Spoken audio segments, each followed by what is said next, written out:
دوستو اس ویڈیو میں آپ کے لیے ایک ایسی ویڈیو لے کے آیا ہوں جس ویڈیو کو دیکھ کر آپ کا اور میرا ایمان تو بڑھے گا ہی، اس کے ساتھ ہمیں یہ بھی معلوم ہو جائے گا اور ہماری سمجھ میں آئے گا کہ کسی بھی شخص کو اس کے عمل کے بنا پر کبھی حقیر نہیں سمجھنا چاہیے۔ اس شخص کو دیکھیے، یہ جو شخص نظر آ رہا ہے یہ ایک شرابی شخص ہے اور شراب کے نشے میں ہے، اور یہ مسجد کے اندر داخل ہونا چاہتا ہے۔ مسجد کے دروازے پر ہی کچھ لوگ اس کو روکتے نظر آ رہے ہیں، جو اس کو اس حال میں مسجد میں داخل ہونے سے روک رہے ہیں۔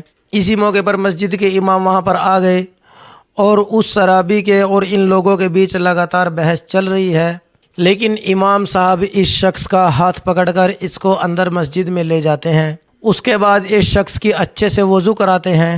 اس شخص کو وضو کا طریقہ بھی معلوم نہیں ہے، لیکن امام صاحب اسے خود وضو کا طریقہ بتا کر اس کو وضو کراتے ہیں اور پھر اس کو اپنے ساتھ لے کر نماز کے لیے کھڑے ہو جاتے ہیں، کیونکہ یہ شخص مسجد میں آ کر نماز پڑھنے کی ضد کر رہا تھا۔ اور اللہ کی قدرت دیکھیے کہ قرات کے اندر قرآن کی امام صاحب کے زبان سے کون سی آیت جاری ہوئی۔ ان آیتوں کا مطلب ہے کہ تم اللہ کی رحمت سے نا امید مت ہو، بے شک اللہ تبارک و تعالیٰ گناہوں کو معاف کرنے والے ہیں اور وہ بہت غفور الرحیم ہیں۔ اس کے بعد امام اور مقتدی رکوع کرتے ہیں اور سجدہ کرتے ہیں۔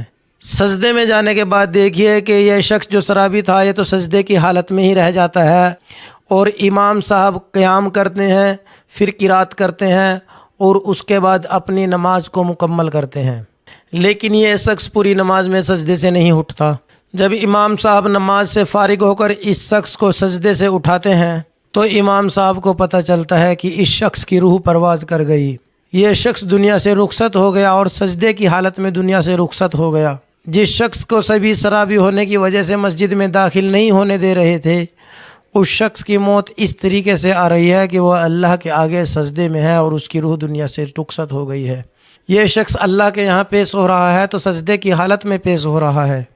بے شک اللہ تبارک و تعالیٰ اپنے بندوں کو بہتر جاننے والا ہے، اور بے شک اللہ تبارک و تعالیٰ اپنے بندوں کو معاف کرنے والا ہے۔ انسان کو کبھی بھی اللہ کی رحمت سے نا امید نہیں ہونا چاہیے، اور انسان کو اس کی مخلوق میں کسی کے بھی مقام طے کرنے کی ضرورت نہیں۔ بے شک اللہ اپنے بندوں کے مقاموں کو بہت بہتر جاننے والا ہے۔ اگر آپ کا دل اجازت دے تو اس ویڈیو کو شیئر کر دیں، اور اگر آپ میری اس ویڈیو کو یوٹیوب پہ دیکھ رہے ہیں تو چینل کو سبسکرائب کر لیں۔ یوٹیوب پہ ہمارے چینل کا نام ہے اکرم شاہ آفیشیل، اور اگر فیس بک پہ ہماری ویڈیو کو دیکھ رہے ہیں تو چینل کو فالو کر لیں۔ فیس بک پہ ہمارے چینل کا نام ہے محمد اکرم شاہ۔ ملتے ہیں دوبارہ آپ کو کسی نئی ویڈیو کے ساتھ۔